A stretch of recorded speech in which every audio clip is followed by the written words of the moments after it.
And I thought I would go ahead and do a literature review. It's helpful to know where you've been before you can figure out where you're going. So a little bit of an overview. We're going to be talking about volume outcome relationships. This goes back 20 years now. Lisa, I'm going to need you to get closer Sure. to the mic and just use. Got it. Or we can get you a lot more. Regionalization, failure to rescue, and surgical quality programs that I'm sure all of you are familiar with. And then what's the impact of those programs using bariatric surgery as an example? So this dates back to 2002, and this was a landmark article by Dr. Berkmeyer from University of Michigan. This is studying hospital volume and surgical mortality in the United States. And this started the era of volume outcome relationships. And what he did was analyzed Medicare data from 1994 to 1999 and really just look at a hospital volume as a continuous variable and also in quintiles. And the primary outcome here was operative mortality, which is defined in health services research as death before hospital discharge or within 30 days of the index procedure. So lots of numbers on the slide, but if you just look at each of these operations that he studied, and you go from the very low all the way to the right off to the very high, you see that every single operation, the mortality decreases as the hospital volume increases. And even for lobectomy, where there's, the mortality rate's already a little bit low, and this is interesting, 20 years ago, this mortality rate's even a lot higher than what we see today. But you see a big difference. But even for higher risk operations like a pneumonectomy, the difference is even more stark, with the lowest volume having a 17% mortality rate and the highest volume having 10.6%. And here you see, based on the quintiles, you can see differences. So you see the differences are a lot greater for esophagectomy and pancreatic resection. And it's by small numbers too. If you look, for example, at esophagectomy, if hospital volume is less than 2, your adjusted mortality is 20%. But just doing 2 more gets you down to 18% and so forth. So it doesn't take a lot of volume to, according to this, improve your hospital mortality. So what they concluded was that these are real differences in quality of surgery between high volume and low volume centers. The effect was large. It was too great to be attributed to chance or any unmeasured factors, and that this association between volume and outcome was consistent over time and across some other studies as well. And it's clinically plausible. So you always have to stop and ask, when you get results, does it make sense? Well, what do we follow that up with? Is it the hospital or is it the surgeon? So his next step was to study surgeon volume and operative mortality. And this was to figure out, for 8 cardiovascular operations and cancer resection, how much of mortality is attributable to the hospital and how much is attributable to the surgeon. And this is to just get a better understanding of this system. Again, Medicare data, these are claims data, so it's not a clinical registry. There aren't a lot of patient factors to adjust for. And they studied those 8 operations that I have listed at the bottom. And here's what you see. So these are the cardiovascular procedures, and this is adjusted operative mortality and annual surgeon volume down on the x-axis. So for carotid, AVR, all of these operations, you see that as the annual surgeon volume increases, that the adjusted operative mortality decreases. Not surprising. Interestingly, again, for esophagectomy and pancreatic resection, the differences are even greater. And again, these are small numbers. So if you're doing less than 2 esophagectomies per year, according to this data, that the adjusted operative mortality is almost 20%. But if you get up to 6 per year, greater than 6, you're down to 9%. So that's a big difference. It tells me that something, there's a lot to be said about the technical aspects of these operations, as we all know. And then for, when they drilled down even further and said, well, what if we control for these factors at the same time? And when you do so, and go back a slide. For lung resection, the adjusted mortality rates were strongly inversely related to hospital volume, but less strongly related to surgeon volume, telling me that something postoperatively, there's a lot of things going on that can attribute to the mortality for these patients. But if you look at esophagectomy, it's different. Again, the surgeon experience and surgeon volume really matters. What was actually interesting about this study was that after adjustment for surgeon volume, higher hospital volume remained a significant predictor of decreased mortality for only 4 of these operations. And that was AAA repair, cystectomy, lung resection, and pancreatic resection. And they even went so far as to calculate the proportion of the apparent effect of hospital volume that was attributable to the surgeon. And it varied according to operation, and it really makes sense because the most technical operations mattered the most in terms of surgeon volume. It was 100% for aortic valve replacement. It was 57% for AAA repair, 54% for pancreatic resection, almost 50% for CABG, 46% for esophagectomy, 39% for cystectomy, and then only 25% for lung resection. Makes sense. So, this goes hand in hand with these groups. One prime example is the Leapfrog group. And this is a nonprofit, what they call a watchdog organization, that they serve as a voice for healthcare consumers. And what they do is they're all about transparency. They collect, analyze, and disseminate data to help us and to help the consumers make better healthcare decisions. You can look up your very own hospital and the operations that you do. This is data that was submitted August of last year, and it shows you where you stand for esophageal resection for cancer, lung resection for cancer, and it basically is transparent about how many operations were done at that hospital, how many operations did each surgeon do, and then do they have a tumor board? And those are the factors that they're analyzing. So this is public. So again, that was all 2002, 2003, but why does it matter? Because, this has been smoldering for a long time. And this is a U.S. News and World Report. This was published in 2015. So this was May 2015, saying that risks are high at low-volume hospitals. So this was a U.S. News analysis that was conducted as part of, at the time, a new set of hospital ratings called Best Hospitals for Common Care. So it was the first set of ratings that would evaluate hospitals in caring for traditional Medicare fee-for-service patients in 5 procedures. So it was CABG without valve, elective hip and knee replacement, and then also COPD patients and congestive heart failure. So the goal was to enable users and consumers to see how well their local hospitals care for patients who don't require the highest level of medical expertise and technology. Again, it's common care. So among the findings were that nearly 120,000 patients were treated at hospitals within the lowest volume and highest risk categories, and knee replacement patients who had surgery in the lowest volume healthcare centers were nearly 70% more likely to die than those at the highest volume. And also patients who underwent hip replacement, the risk was nearly 50% higher. So that's a big deal because those are common operations. Patients with CHF and COPD had a 20% greater risk of dying if they went to the lower volume hospitals than the higher volume hospitals who treat those patients. And then, of course, there's, backing by Dr. Birkmeyer, because this goes hand in hand with what he's found in his research, and he said as many as 11,000 deaths may have been prevented between 2010 and 2012 if patients who went to the lowest volume fifth of the hospitals had gone to the highest volume fifth. And that's just studying these 5 conditions. What about all the other conditions out there? Well, what did this lead to? It led to what was known as the Volume Pledge.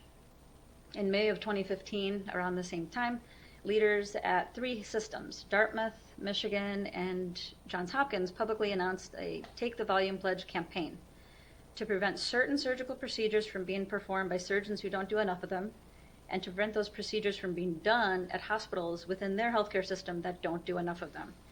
In other words, those operations would have to come to the big house of these healthcare systems to get these operations done, and these are the ones that they took a pledge on. Of course, this was promoted by U.S. News and World Report,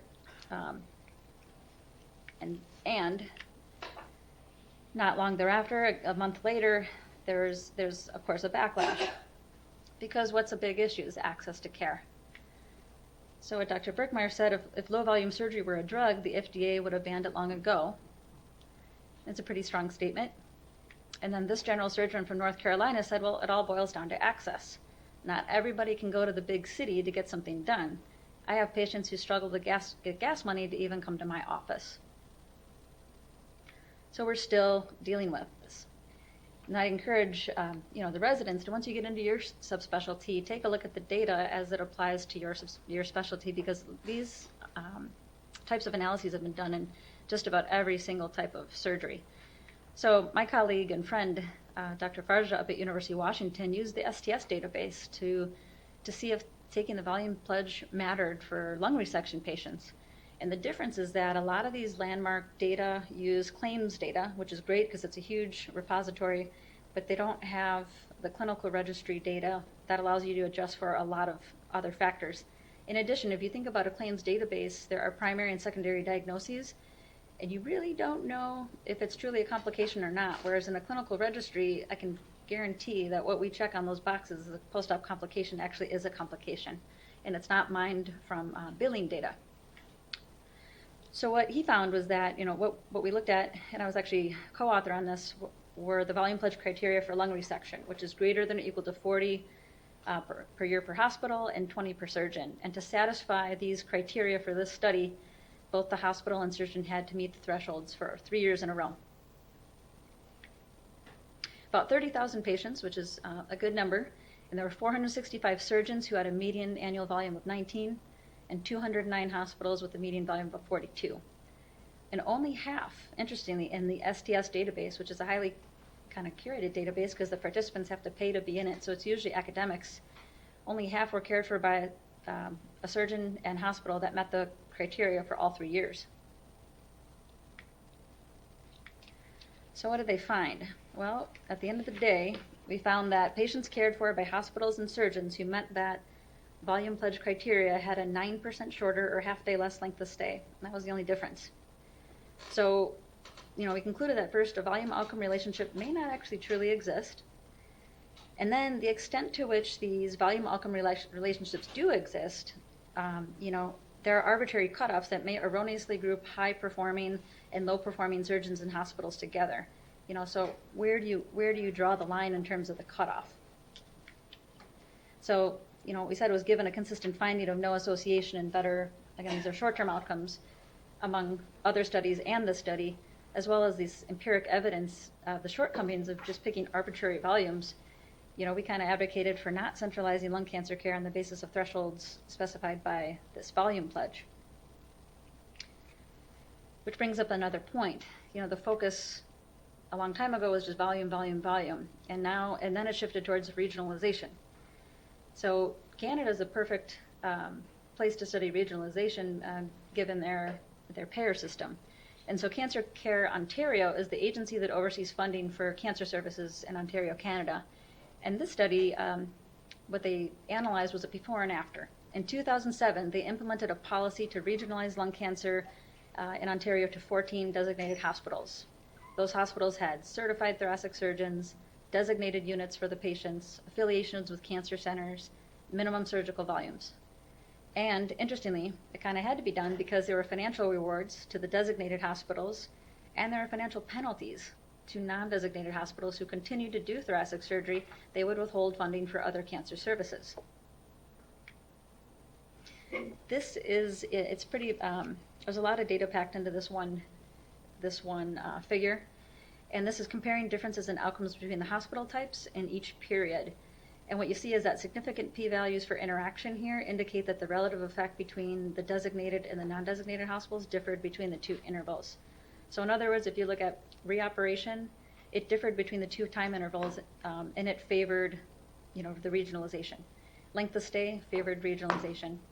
And then distance always favored a non-designated hospital. Makes sense because it's closer, but it wasn't a large difference. So what did they conclude? Well, they increased the proportion of resections for lung cancer performed in designated hospitals, but not by much. A lot of those designated hospitals were already referral centers to begin with, so you might not see a big difference. The decrease in surgical mortality was actually explained by secular trends. So if you ever do a before and after study, you have to look at, care improves over time. So you have to factor that in, and they were able to determine that.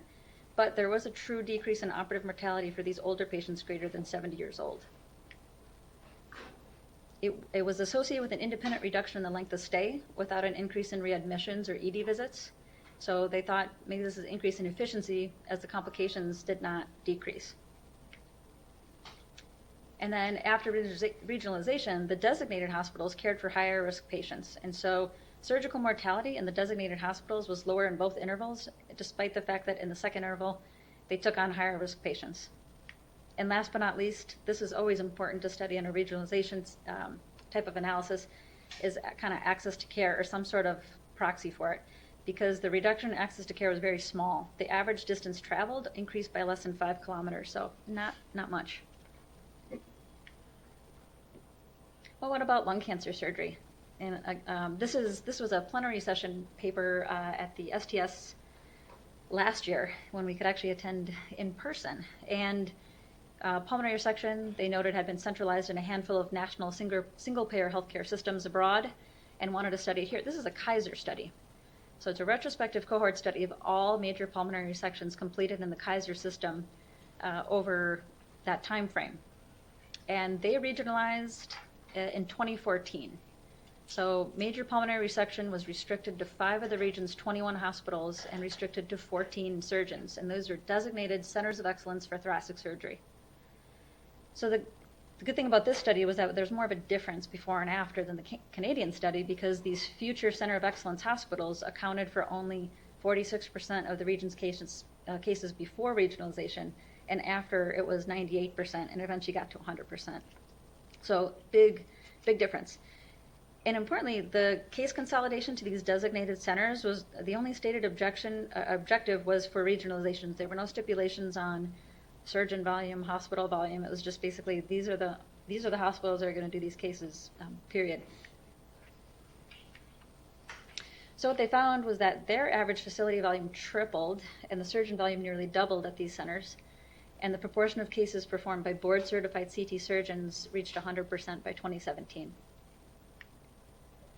And you see the complications, improved after regionalization, complication rate, as well as the length of stay. However, the ED visits, readmissions, and mortality did not. There's little room to move. You remember those slides I showed you a while back where these mortality for lung resection was like 4 to 6%. Now it's down to less than 1.5%. So it's hard to move the needle on something that doesn't happen very often anyways. And then they said, after regionalization, if you look at the STS data and you look at our data, it's comparable. The STS has a 4-day median length of stay. It's a 9.4% complication rate, less than 1% 30-day mortality, and that looks like our post-regionalization outcomes. And the effect of regionalization on length of stay and morbidity was independent on the effect of VATS. So I said earlier that you got to look at secular trends. You also have to look at introducing new technology or changing the way you do things. So you can say, well, they were just using VATS more once they regionalized, and that's probably why the length of stay and morbidity decreased. But it actually wasn't true. They factored that in. So it was also independent of patient factors and volume. And so, of course, they hypothesized that, we had capacity to add full-time advanced practice providers. We have specialization of support staff. We have increased participation in a multidisciplinary tumor board. We're looking at our outcomes more closely, and there's just kind of a revved up, response to taking care of these patients, becoming more specialized. Well, what about this factor? You've all heard of this. This was a hot topic a long time ago, and is still important. And this is the failure to rescue era, kind of began for surgeons in the 2000s. Although this originally was described a long time ago, the original description of it was, I think it was in 1992, and it was for cystectomy, or TURP, and cholecystectomy. The premise is that complications and mortality are not always related. You'd like to think that. It seems to make sense, right? If you have a higher complication rate at a hospital, you probably have a higher mortality rate. But what we found and time again, and if you read the literature, it's not always true. So there's got to be other explanations for hospital variations in mortality than just the complication rate. So high mortality hospitals may not be as proficient at recognizing and managing these serious complications once they actually occur. And so failure to rescue became, a very important player on the health services research scene. It was defined as the deaths in the patients who developed a post-op complication to the total number of patients who developed a complication. So how many of those patients are you rescuing once they have a complication? And this kind of landmark study by Dr. Gaffari at University of Michigan studied these high-risk operations. And this is what they found. So if you look, this is the best 20% hospital mortality, and these are the hospitals with the worst 20% hospital mortality. And if you look at mortality, there's a big difference. Complications, not a big difference, but failure to rescue was huge. And so at the worst hospitals, there's a inability to either recognize or treat these complications once they occur. And this was a study of 270,000 patients. And if you look at it by operation, you see some stark contrast here. I mean, look at esophagectomy, mitral valve replacement, and pancreatectomy. At the bottom 20% group for hospital mortality, there's a huge difference in mortality. When you look at complications, big differences, but not huge. But then you get to failure to rescue, and it's like, it really strikes you that there's a big difference between the top 20% and the bottom 20%. Well, what about lung cancer resection? So again, out of University of Washington, it's helpful to repeat these types of studies using your clinical registries so that you know what's going on in your patient population. And so this goal was to describe variation in the complication and failure to rescue rates across hospitals that were ranked and grouped by their risk-adjusted mortality.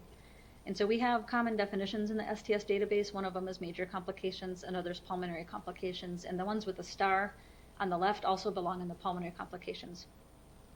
And then they looked at all complications and atrial arrhythmia, just to be complete. And so that's what you see here. And these are the complication rates according to hospital mortality rank. Again, the quintile approach is pretty common in health services research, and it's used frequently. And so you see here, there's not a big difference in these complication rates according to hospital mortality rank. But there is when you look at failure to rescue. And so what they demonstrated was that failure to rescue rates vary far greater in magnitude than the overall complication rates across these hospitals ranked by risk-adjusted mortality. So although both complications and failure to rescue can lead to death, failure to rescue has a dominant role in the hospital and the variation in hospital mortality. So again, system-level factors, nursing ratios, nursing education, perhaps rapid response teams, hospital teaching accreditation status, payer mix, bed size, access to technology. These are all things, even communication, culture, even things that are really hard to study, that are probably happening but we don't think about. And then the important thing in the discussion of this paper was that, it's probably a little bit of both, but it would be really interesting to see how much of it is failure to detect, you totally missed it, versus failure to treat these complications. It probably is both, but again, it's just something to think about. So if we switch gears a little bit, based on that history, and we think about what do we measure? Well, this is the Donna Bedian model for quality of care. I'm sure you've all seen it. And we have structures, we have processes, and we have outcomes. Now, outcomes are always, front and center in our literature, and that's what we care about, that's what the patients care about. And the question is, if we change structures and especially processes, can we affect outcome? So usher in the era of surgical quality, and this is straight from the ACS website, and who are leaders in surgical quality, and they've delineated 12 standards that create the foundation for surgical quality. And this is the Red Book. If you haven't read it, I suggest reading it. It's Optimal Resources for Surgical Quality and Safety, and it gives a framework for kind of how we should be doing it. So some of the important things that need to be in place, there needs to be a commitment from your leadership, because you're not really going to go anywhere if you don't have that commitment, resources, and support. Surgical quality officer, quality and safety committee, who's accountable for overseeing the quality. Really important is this continuous quality improvement using data. I think that as surgeons, we're really good at maintaining databases and doing analyses and benchmarking and seeing where we stand. But I challenge each division, how many of you are actually using that data, analyzing it, finding areas that need improvement, implementing a change, coming back and looking at that exact same data, and then if it didn't work, repeat, just kind of repeating and doing a true quality improvement process. It's a lot of work, but it's what we need to be doing. Also, case review, and Dr. Hoyt points out time and time again that this is not morbidity and mortality conference. Morbidity and mortality is teaching. This is case review. This is reviewing every single case that you do, in particular every single bad outcome that you have, every mortality, every readmission. They all need to be reviewed and discussed.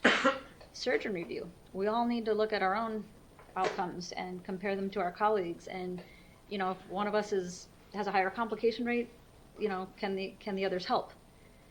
Credentialing and privileging, and then of course this standardized and team-based processes for the 5 phases of care. And it's really laid out in this book as preoperative, immediate pre-op, operative, post-op, and post-discharge. And then last but not least, and I'm sure you felt this shift recently, I mean, it's always been there, but it's being emphasized more, is this compliance and alignment with hospital-level regulatory performance metrics. So not just your clinical registry data, but we need to be paying attention to what the administration is looking at in terms of how we're measured. So we started in 2017. I had the honor of being part of the small group to start the American College of Surgeons, Society of Thoracic Surgeons, General Thoracic Surgery Verification Program. So I kind of showed up in 2017 at the ACS headquarters and thinking, I've read about this stuff, but where the heck do we start? And here I am with, again, you've seen the papers that I presented by Farhood. He's a friend of mine. He thinks about this stuff all the time. And then you've got former STS presidents, and we're sitting there with Dr. Hoyt, and he's just explaining, how do we build it from scratch? So it's very interesting. And I got to thank Dave Cook for putting my name in the hat to even be a part of the small group, so that's what sponsorship looks like. And then once we got the ball rolling, you want to get the ball rolling with a small group because it can be hard to have too many people at the table at the beginning, but then you got to add them on because you have to have representation and you have to offer representation to your colleagues. And so we got the General Thoracic Surgery Club, the Western, the Southern, all represented, and of course Dr. Hoyt leading the way, teaching us, and the ACS, Amy and Stephanie, teaching us how to do this. How do you start these programs? Because they've been doing it for years, but we are on the tail end of this. We're need to catch up. And then you think, well, you got a bunch of academic surgeons sitting around a table in Chicago discussing how we should do it. And if you're going to roll this out and expect other groups to participate, you have to run it by them. And so we ran it by thoracic surgeons who do not have an academic practice to get their input, and we took it very seriously. So what did we do? Well, we were told this at the beginning. So think about what are the required elements, what needs to be in place to have a high-quality thoracic surgical program. And then you have to create domains and then standards within those, and you have to be able to measure them. So that's the key. And a lot of them are process measures. I'll get back to that in a bit. And then you have to think about each of these patients from throughout the whole continuum, from the time you see them in your pre-op clinic to the time they go home and the time they follow up. And then you have to think about every single type of case that you do. So our practice is pretty broad. And literally we started with an Excel spreadsheet that looked like this. And you have domains, we listed standards, we had to think about what phases of care did these standards impact and what disease categories were impacted. And these are the domains that we came up with. A lot of these are just checklist, kind of simple stuff, like do you have an echocardiogram lab? Do you have a PFT lab? Do you have a multidisciplinary tumor board? But really it's the quality improvement one that, again, are you really doing continuous quality improvement using data? So what does it mean? I'm going to go through this a little bit quickly, but honestly, you just define the program from the ground up. And what does it mean? Well, we're a program who does these types of operations, in these areas of the body for diagnostic, therapeutic, and palliative care. You got to have a scope of practice. So it has to be delineated what's within our scope. That needs to be laid out. And this program does not have a hospital minimum procedure volume requirement. So they have to be people who are accountable for maintaining the program and holding the whole program to these standards. So first is a medical director, and this is a surgeon leader. Next is a program manager. There's got to be administrative support. And this gets back to the hospital commitment, the leadership commitment to your program. A quality improvement practitioner. That's key. We didn't have one. So we are lucky enough to have meet with Tina Slee, Director of Quality and Safety, and Richard Banagale is with us now. He's a highly trained nurse quality improvement practitioner, and Daniel Black, who knows the Vizient data better than anyone I've ever talked to. And so they've been helping us tremendously. And then the clinical data abstraction, we already have that, as we have Valerie Cooter and Timothy Wynn as our excellent junior specialist who can run queries and also abstract data. So we have all the people. And then the program says, well, this is what you have to do. You have to meet quarterly. You have to provide oversight, conduct case review, outcomes data, quality improvement, and also protected peer review. We have to be reviewing our individual outcomes and be transparent with each other and make sure that credentialing and privileging is accurate. We have been meeting monthly right now because it's actually taking a fair bit of time just to understand the Vizient data and to get the data where you need it, because we found that our procedures actually span 2 different categories: cardiothoracic, thoracic surgical, oncology. So our patients are in a couple different buckets, and so we have to be careful about how the metrics are used because our patients are in a couple different areas. So getting back to the quality improvement, we're excited about this. So the program, the ACS-STS program, calls for you need to demonstrate how you use and monitor for, identify, and conduct quality improvement activities, and demonstrate evidence of a mature process for doing that. And then at a minimum, we have to do 1 QI project that's specific to us annually. And so I'm excited about this because this is something we've always been interested in doing, but didn't always have the bandwidth. So the whole time that we've been developing this, putting together these processes, writing up a standard for, is there a CT scanner? Do you have a rapid response team? Is there a dedicated thoracic unit? I think Farhood and I would always say, is this going to work? Or are we just going to go to these places with a checklist and check a bunch of boxes and move on? And is it going to help that program or not, right? You don't want to go through the motions if you're not going to really move the needle on healthcare quality. And so the example that I'm using is metabolic and bariatric surgery, only because there's the most data on it in the literature. So just to give you some background. So the American Society for Metabolic and Bariatric Surgery was founded in 1983. And they set accreditation standards for bariatric surgery centers of excellence in 2004. So they had 2 separate accrediting bodies for bariatric surgery. And these centers of excellence had to do greater than 125 cases per year and have the appropriate equipment, surgeons, teams, and so forth. Well, fast forward to 2012, where the ACS signed a memorandum of understanding with the society to unify the respective bariatric surgery center accreditation programs. And then as of April of that year, all the centers that met the prior standards were extended accreditation into this joint metabolic and bariatric surgery accreditation and quality improvement program. And so that's where that all began. So they've been doing this for a lot longer than we have in thoracic.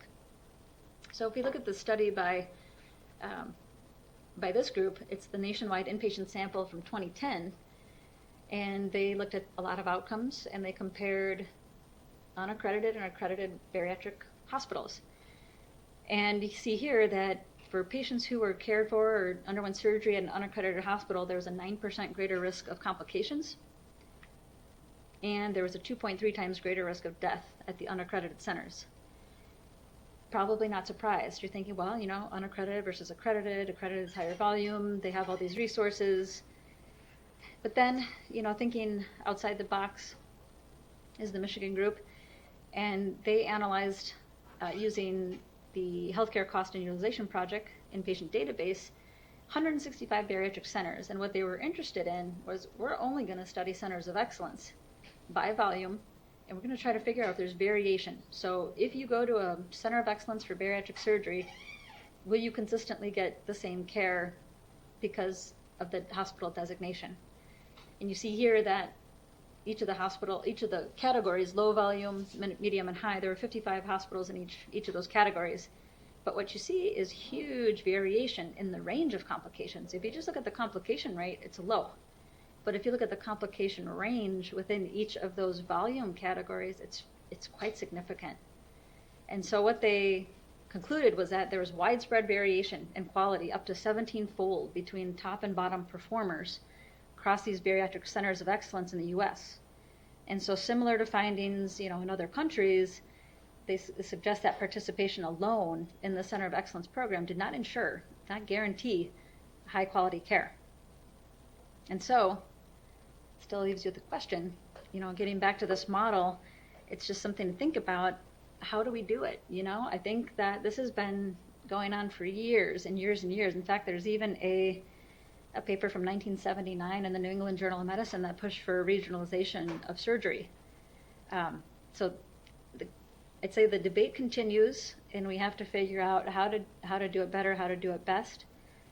And I think some of that work may need to go into the qualitative sector of research and try to figure out how people communicate and how teams function within the healthcare system. And that's all I have.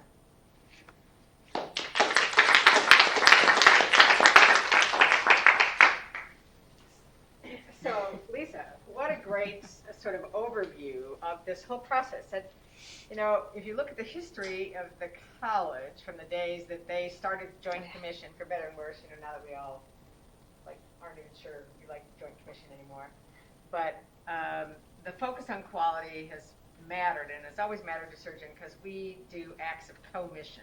Yes. What we do really can hurt people. I'd be interested. So there are a lot of quality programs now. I'd be interested. Is Dr. Ali on the phone? Yep, there he is. Sorry, even better.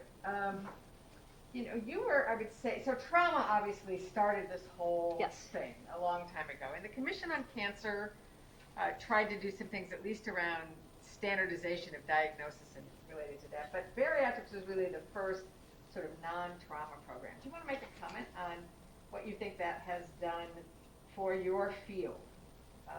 To really get to the question that you asked ultimately, is it worth it? Or are we just pushing papers? Yeah. So I very much enjoyed the discussion, and it's when I am already biased to believe all of this because I think it's really important, then it really rings true to me. So I appreciate it and fully align with everything that you mentioned today. In 2004, when Dr. Sugarman really pushed for the Centers of Excellence program, his being one of my mentors, not only did we believe in it, but it would be kind of embarrassing not to apply right away when your mentor starts a program. So I think we've been in the program now in the old iteration, I think since 2006. I think it's been incredibly helpful, but I think you're absolutely right. Participation alone does not guarantee quality. What it does is it gives you a framework that allows you to be as creative and driven for quality as you can and want to be, and really sort of shows you maybe the tools and the frameworks and guidelines. But there are people who are, in the program that maybe don't stick to it as closely.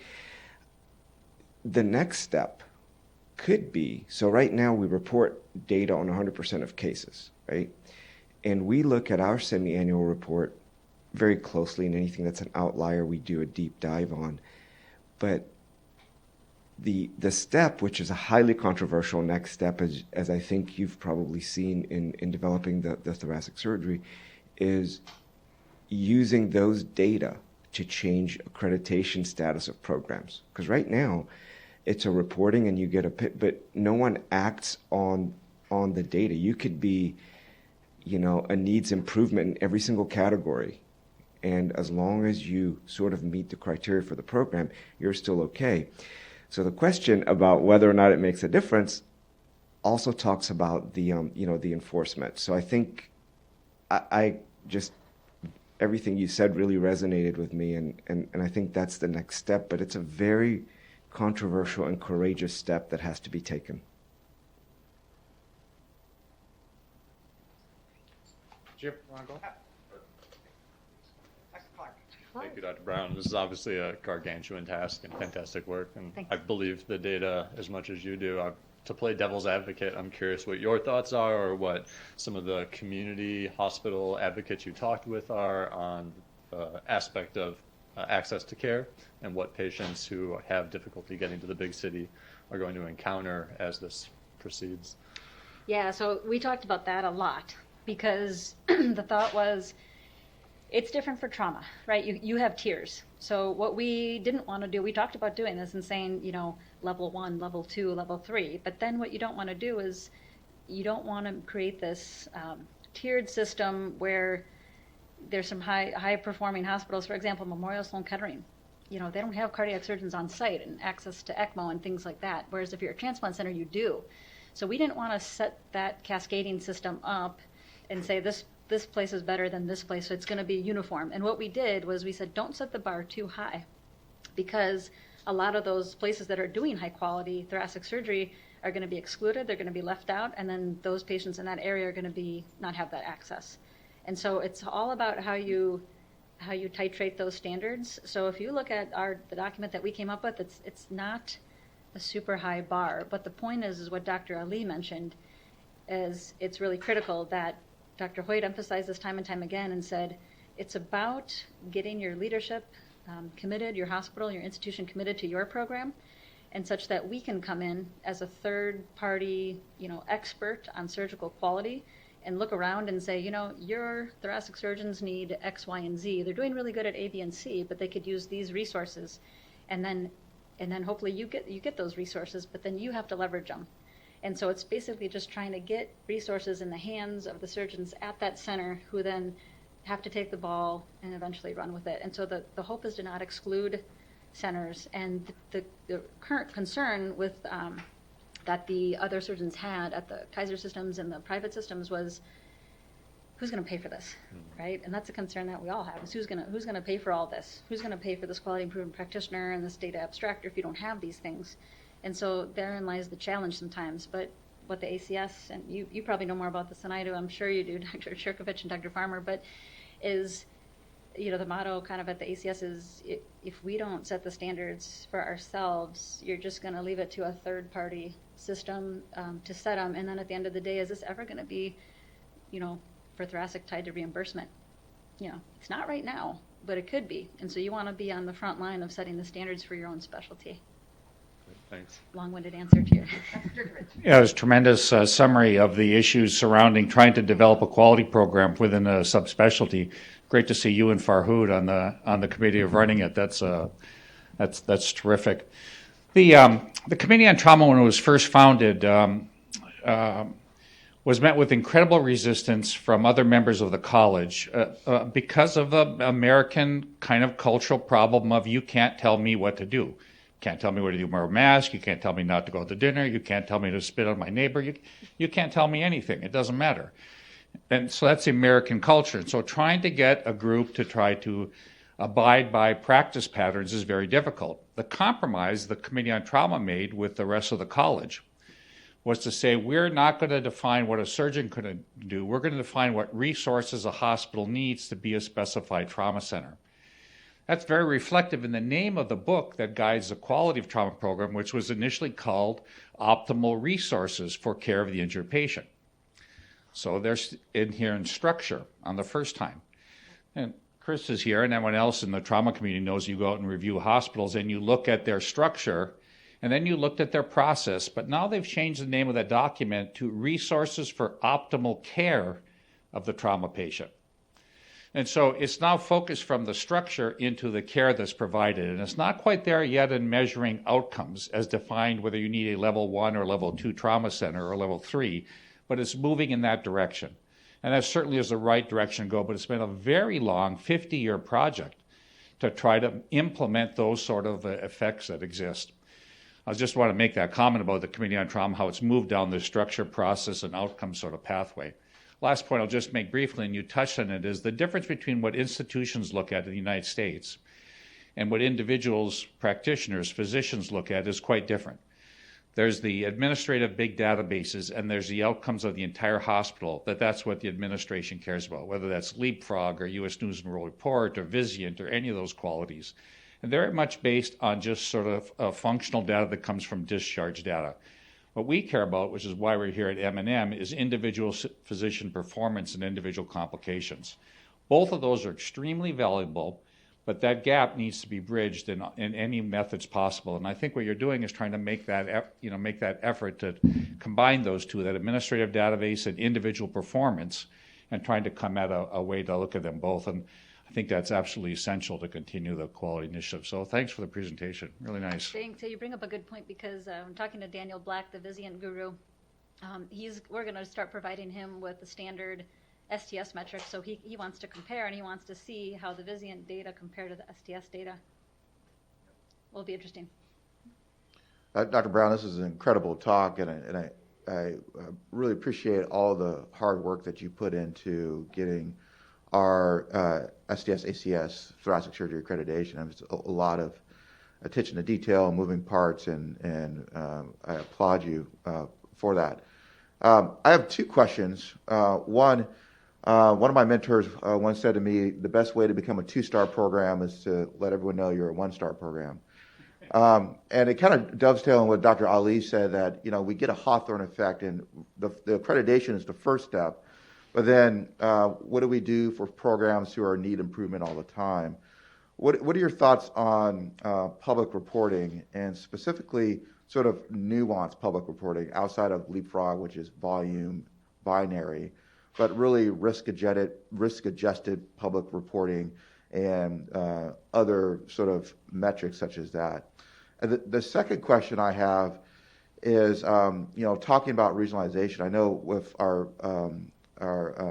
Vice Chancellor, Dr. Lubarsky, he envisions a sort of spoke hub model of partnership with our community providers, where the really complex surgeries, esophagectomy, complex lung resections, come at centers such as ours, where we have nurse magnet designation, where we have advanced critical care, and so we're able to avoid the failure to rescue. But then the more simple operations and more straightforward, less resource utilization is done within the community. But then that partnership maybe be formalized into a actual umbrella situation. What are your thoughts on those two concepts? Yeah, I think that's a good point. I've heard you say that phrase before about the STAR programs. And I think for public reporting, it's important. It's important to be transparent. Cardiac surgery's done this for a long time. I think the public needs to know. They need to have some information to go by when they're just choosing a surgeon or choosing a hospital where they're going to get their operation. I always find it really interesting that patients tend to go with the first surgeon they meet, and whereas if you were to buy a car, you're not going to walk on the lot and buy the first car that you see. I would, if it were me, I'd get second opinion, third opinion, just to they need to have better information. So they need the information, but the caveat is, in my opinion, it needs to be presented in a way that makes sense for the general public, because we have risk-adjusted outcomes, and the general public doesn't know what that means. So as long as it's presented in a way that they can understand, and they know what's gone into those rankings or scorecards, then that's critical. I think in terms of the regionalization, I agree with that approach, because you want to have those operations. You could see it was most prominent for esophagectomy. You want to be doing those at the high volume centers with the higher volume surgeons, and it's okay to have those partnerships with the more community hospitals, because those hospitals provide the access to care for their local environment. And I'm an advocate of anything that can be done locally in a quality fashion should be done locally. Patients shouldn't have to come to the main hospital, flagship hospital for every little thing. And then it allows the larger hospitals to focus on the most complex operations and to become even better at those. And so there are hospital systems. Michigan is one of them. And then if you partner with those hospitals, you can actually improve together. And I think there's a lot of hospital systems that have shown that you can do that. You put you're all part of the same system, but you can, your quality improvement efforts can extend to those community hospitals, thereby raising, the quality that is provided at those hospitals as well. There's a model for that. Dr. Bell. Thank you. All right. I enjoyed your talk. 2 comments and a question. First is just the importance of really accurate data and measurable data. When Leapfrog first came along, I was at Wisconsin, and we were not in the highest rating because we didn't have high volume. Now, we definitely had high volume, and it turned out that the way that our billers and coders were coding the aneurysm repairs, they were not being counted based on the methodology for Leapfrog. So we fixed that, and in 1 year we went from a low volume hospital to a high volume hospital. So it's important to understand how these how these data sets are being measured, and this is true for Visian as well, so that you really understand, where you can actually have line of sight between the outcomes that are reported and how to improve things. The second is the challenge of the secular trends, as you called them, and the changes in practice. So when the data for elective aneurysms first came out with Berkmeyer, what they said, and your slide showed that, was that the mortality was much lower for surgeons who did 17 procedures a year. That was the cutoff, 17 elective open aneurysms a year. Well, there's probably 3 or 4, maybe 5 people in the country these days who are doing that many elective open aneurysm repairs, because at that time, probably 20-30% of aneurysms were done by EVAR, and now it's 80+%. And so when we were putting together our national guidelines for through SVS for aneurysm repair, we really struggled with this whole issue with the volume quality curve, because that was the data that we had, and we didn't really know how to translate that into contemporary practice in 2020. My question for you has to do with this whole issue of regionalization. So, we tend to look at it from either the physician standpoint or the hospital standpoint, but the patients take a very different view. And unlike that Ontario study where it was it's an urban study, the travel distances weren't that different. In a place like here, Sacramento or Madison, Wisconsin, where you have a lot of people traveling far, there are studies that have shown that the general public is willing to accept a much higher morbidity and mortality for not having to travel. Number one. Number two, the general public doesn't really know the difference between everyday procedures and complex procedures all the time. So how would you address that? Sorry, it wasn't an easy. I didn't say it was an easy question. How would you consider addressing that as you build your program? Yeah, thank you for asking the hardest question last. That's a hard one. I guess, kind of twofold. I think one of it gets back to Dr. Cook's question a little bit in terms of, this is easier to do in a state like Michigan, where you have Blue Cross covering most of the state and you have a statewide collaborative, and literally you have a retreat by specialty once or twice a year, and all the surgeons get together, are very transparent about their outcomes, and that would be a venue whereby you could discuss, how can we all improve, or are there any outliers, and what are the non-outliers doing that we could share with those. So that would be one way just to improve quality locally for the patients who then accept that risk, but hopefully that wouldn't be as great of a risk if you could improve the quality at the more local level. I think I'm not sure if there's a model for this, but there needs to be some model of patient education. And this is where I think it's collaboration between you and your referring hospitals and physicians, talking to the patient and having a consistent message, not, I can do your operation here, but you can also go there, or, I can't, or I could say, you could do it there, you could have your operation here, and you could have your operation 5 places. But I think that's where, in terms of, in kind of a roundabout way, say regionalization for something like esophagectomy, I think the general public really needs to know what the risks are. If there is a way to impart that information to them of the stark contrast in the outcomes differences between higher volume surgeons in hospitals and lower volume, I think people might change their mind, or if you really talk to them about what does that look like. So when I talk to some of my patients who undergo esophagectomy, I tell them about the risks. I don't think they truly understand it, but I explain it in a way where I say, if you have a leak at your anastomosis, there may be a period of time where you're not going to be able to eat for 3 months. 3 months, no eating, no drinking, completely tube fed. And you have to kind of frame it in a way of, imagine that. And so if there is a way to basically figure out how to get that information to the patient in a way that they can understand it and internalize it and think, what if that was me?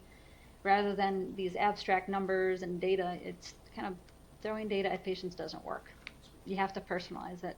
So I don't know how to do it, but that would be how I would approach it. Well, I think this has really been a great conversation, which raises a whole lot of other issues.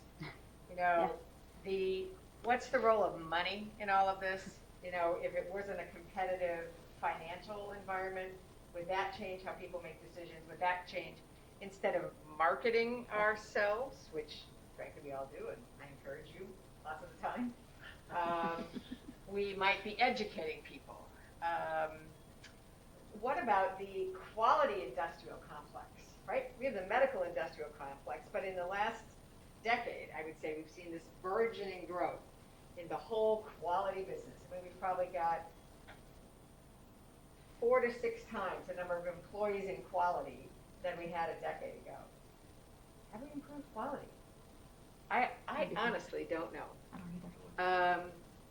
You know, I'm a believer, but really interesting question. So, to the residents here, you know, this is going to be your challenge to figure out.